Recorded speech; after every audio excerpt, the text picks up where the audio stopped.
Boa noite, senhores jurados, amigos aqui presentes. Eu me chamo César, sou integrante do Grupo 4 e esta casa defende que a responsabilidade solidária do Estado na tragédia de Brumadinho.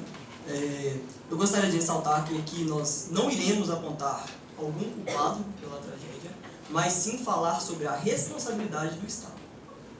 Para a elaboração desta tese, nós nos baseamos única e exclusivamente na nossa Constituição, mais precisamente nos códigos civil e penal. Bom, nós começaremos desenvolvendo desde o ato contratual realizado entre a Vale e o Estado, passaremos pelas medidas que o Estado devia ter tomado, as que ele está tomando agora e as possíveis que ele poderá tomar no futuro. Nós articularemos a respeito da responsabilidade penal e da não responsabilização objetiva do Estado. Dito isto, nós iremos para nossas conclusões finais.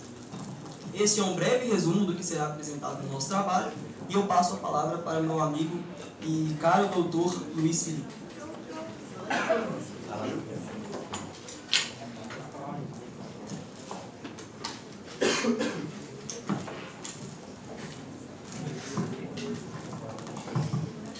Bom, primeiramente, boa noite a todos. Boa noite aos excelentíssimos professores que acompanham a banca do júri. Essa casa defende a responsabilidade solidária do Estado na tragédia de Brumadinho. O meu nome é Luiz Felipe e esse grupo vai defender, desde o início, o Estado ele tem sim uma responsabilidade desde o ato contratual com a empresa Vale, desde o nascimento da pessoa jurídica, que está previsto no artigo 40 a 43 do Código Civil. Aonde que, não sei se muitos dos senhores têm conhecimento, quando a empresa ela vai abrir, quando ela vai pautear, quando ela vai começar um trabalho em um determinado local, se tratando de Brumadinho, a empresa ela repassa para o Estado todos os tipos de aspectos de periculosidade, caso de uma eventual tragédia, o que ele seria feito, e dentre outras coisas. Então, o Estado ele tinha ciência do nível de periculosidade que aquele tipo de trabalho que estava sendo desenvolvido em Brumadinho traria para a população de um todo. Então, o Estado ele tem sim uma participação junto com a Vale em poder trazer uma responsabilidade solidária para aquelas pessoas, tanto de aspectos de saúde, tanto no aspecto financeiro, ajudar de um todo para que aquelas pessoas possam dar continuidade à sua vida, já que todos os seus direitos, como previsto no artigo 5º da Constituição de 88, previstos os direitos fundamentais. Então, diante disso, essa casa vai defender essa ação solidária, essa responsabilidade do Estado perante as vítimas de Brumadinho. E diante disso, eu passo a minha fala para o doutor Servo, aonde que ele vai dar continuidade a essa sustentação, falando das medidas. Obrigado.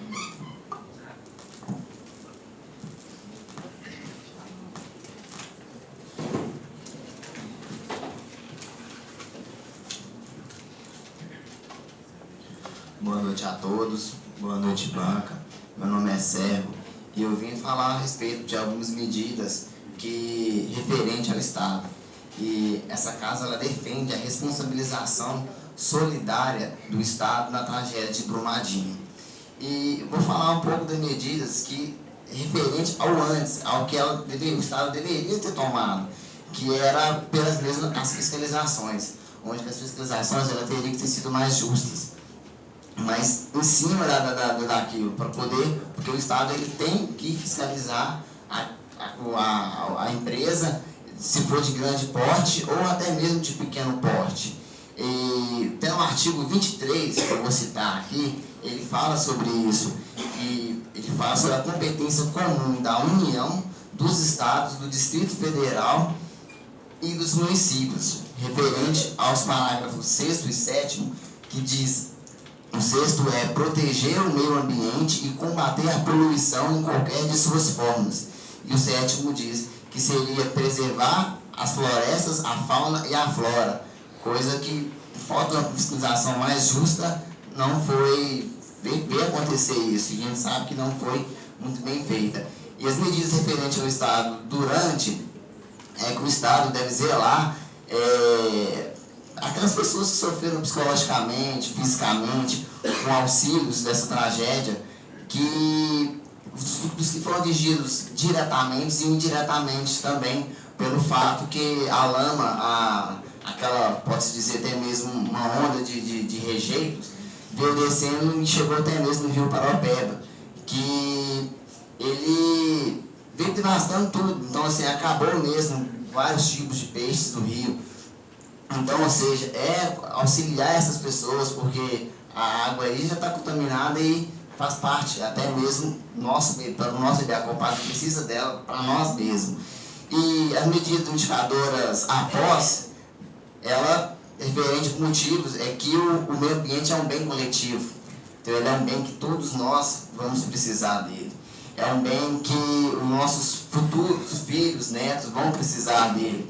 Que, no caso, eu acho que tenho certeza que o governo ele tem que fazer uma fiscalização em cima da empresa, que foi responsável por isso também, junto com ela, para poder fazer uma recuperação daquilo que foi desmatado e referente para futuramente a gente poder pelo menos usufruir um pouco mais da terra onde que foi acontecido o dano.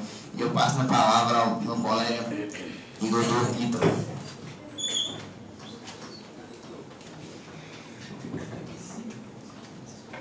Boa noite a todos, colegas, banca. Meu nome é Ítalo Duarte. Eu gostaria de reafirmar o nosso tema, que essa casa defende a responsabilização solidária do Estado referente à tragédia de Brumadinho. Também gostaria de reafirmar que não estamos levantando culpados. Gostaria de tratar sobre responsabilidade penal, mas não estamos indicando culpados de forma alguma. Não cabe a nós determinar um culpado nesse acontecimento. Mas eu gostaria de levantar algumas leis, como a Lei 12.334, no artigo 16, parágrafo 1º, que fala o seguinte: manter cadastro das barragens sob a jurisdição com identificação dos empreendedores para fim de incorporação. E no parágrafo 2º, exigir do empreendedor a anotação da responsabilidade técnica. Ou seja, faltou uma atuação do governo na cobrança desses papéis, de ter uma certificação legal. Porque até então, se essas certificações estivessem legais, estivesse tudo ok, provavelmente, não podemos afirmar com convicção, não teria ocorrido essa tragédia. Quando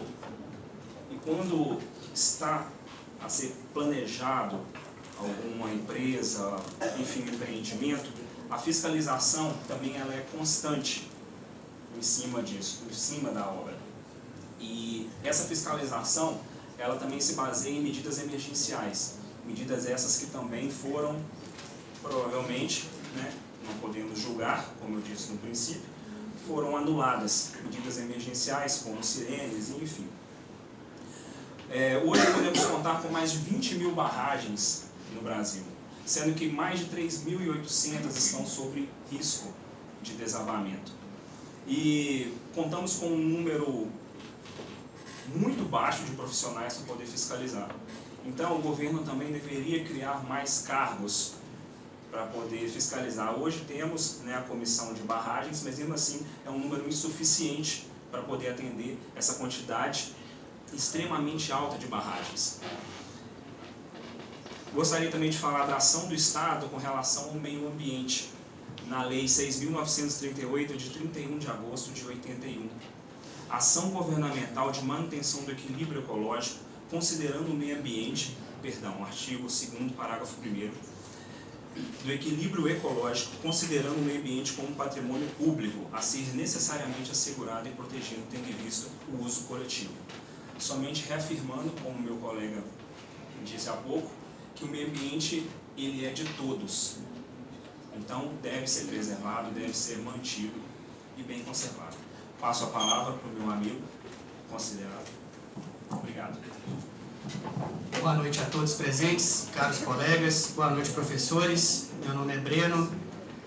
Vou explanar aqui um pouco sobre dois tipos de responsabilidade solidária do Estado, que é o que essa casa defende, e vinculando aqui, fazendo um entrelaçamento entre direito administrativo e direito civil. Começamos pela responsabilidade subjetiva do Estado, que é ocorrido ou ocorre quando há nexo de causalidade. Nexo de causalidade é a relação entre o dano ocorrido, que é a tragédia, e o ato omissivo por parte do poder público. Quando há esse nexo de causalidade, essa relação entre esses dois fatos, omissão do poder público e o dano ambiental, se for comprovado, estamos diante da responsabilidade subjetiva do Estado. Estamos lá tentando vincular aqui, já que os direitos são interligados, direito administrativo e direito civil. Vamos agora falar sobre também direito administrativo, mas responsabilidade objetiva do Estado. Artigo 43 do Código Civil diz que as pessoas jurídicas de direito público interno, o GESMAR já nos ensinou quais são as pessoas jurídicas de direito público interno. Vamos relembrá-las? Da administração direta, pública direta, os estados, a União, o Distrito Federal e os municípios. Quem são as outras pessoas jurídicas de direito público interno da administração pública indireta? As autarquias e as fundações públicas. Todas as demais são os do direito privado, lá da disciplina do GESMAR. E essas pessoas respondem civilmente por ato de seus agentes, caso estejam relacionados a tragédias que envolvam a coletividade. Esse é o artigo 43 do Código Civil, que ainda dá a possibilidade, a ressalva no final do artigo 43 do Código Civil, que essa responsabilidade civil do Estado, objetiva, haverá uma ação regressiva por parte do Estado sobre esse agente público, que terá sua responsabilização caso haja comprovação por parte do Estado de dolo ou culpa. Ainda na seara de responsabilidade solidária, temos a Lei 8429 de 92, Lei de Improbidade da Administração Pública, que remete tanto punições da área civil como da área administrativa.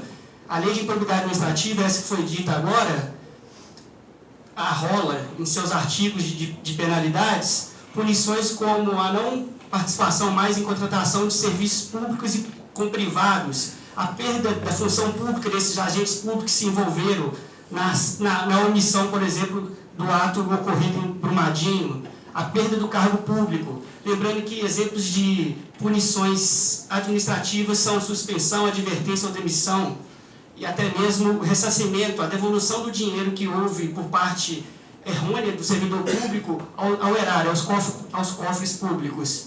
E na esfera civil também a Lei 8429, Lei de Improbidade Administrativa, também penaliza o servidor público.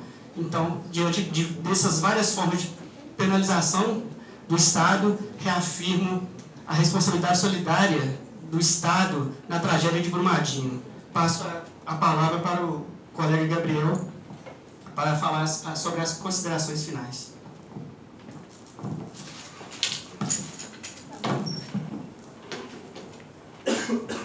Boa noite, senhores jurados, boa noite, caros alunos. Antes de iniciar algumas considerações finais,